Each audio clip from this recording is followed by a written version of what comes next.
California is on a hiring spree. On Friday, the state reported a gain of more than 40,000 jobs in June, contributing to 461,000 jobs added in the Golden State during the past 12 months. While the summer months can be slow for hiring, some experts say it's actually prime time for job seekers to try to find a new gig. Joining me now to explain how to make the most of the summer season, Amanda Augustine, a career advice expert with TopResume.com. Amanda, thanks for joining us.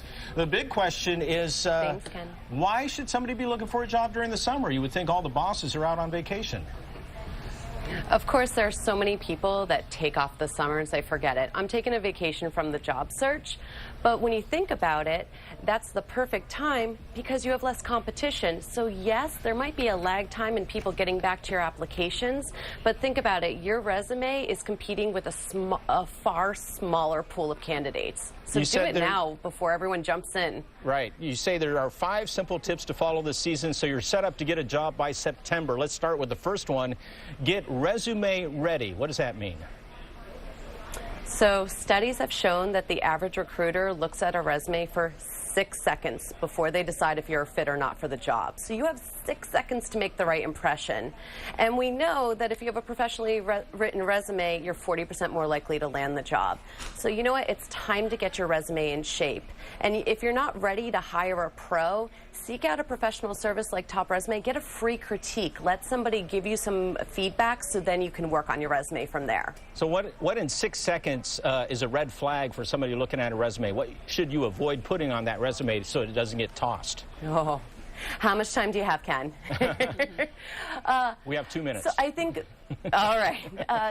Most importantly, they want your contact information. They want to know where you've been working most recently, what were the dates of employment, is that relevant to the job you're applying for, what's your education look like. So it's primary information.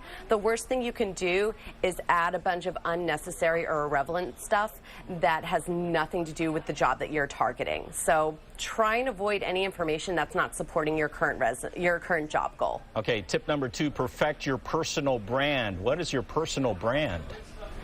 Whether you like it or not, if you're looking for a job, you instantly become a marketer. So you need to market a brand. And think of it, it's your professional reputation. If somebody Googles your name, what are they going to find out about you?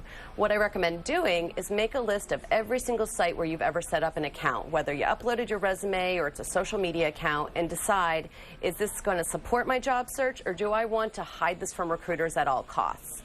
And basically just make sure anything that's just for your personal use is hidden away, the security settings are high, and anything that you want to use for your job search, make sure it's in alignment with your resume and your current job goals. You just want a consistent brand so when someone looks at you. So LinkedIn, yes. Snapchat, maybe not so much.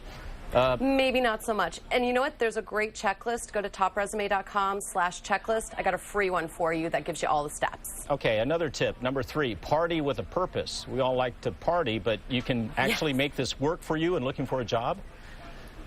Barbecues, baseball parties, beach parties, they're all networking opportunities. So just make sure you always have business cards with you and that your resume is on your phone ready to hand out. You never know when you're going to bump into somebody who could be the lead for your next job. Okay, and the last 2 real quick. Take it to go and quench their thirst. I like quench their thirst. What does that mean? Sure. When you think about it, during the summer, a lot of people do summer Fridays. They have a lighter workload. If that's the case, this is the time to reconnect with different networking connections and say, hey, I'll buy you an iced coffee. Can I pick your brain? So find somebody who's in either the industry you want to work in, your field, or a company that you're really interested in. Ask them out for a cup of iced coffee for a couple bucks, maybe a few more than a couple bucks. You can get some invaluable advice for your job search. All right. Amanda Augustine, live from New York. Thanks for the tips, and I guess the last tip would be never give up because those jobs are out there. She's a career advice expert with TopResume.com.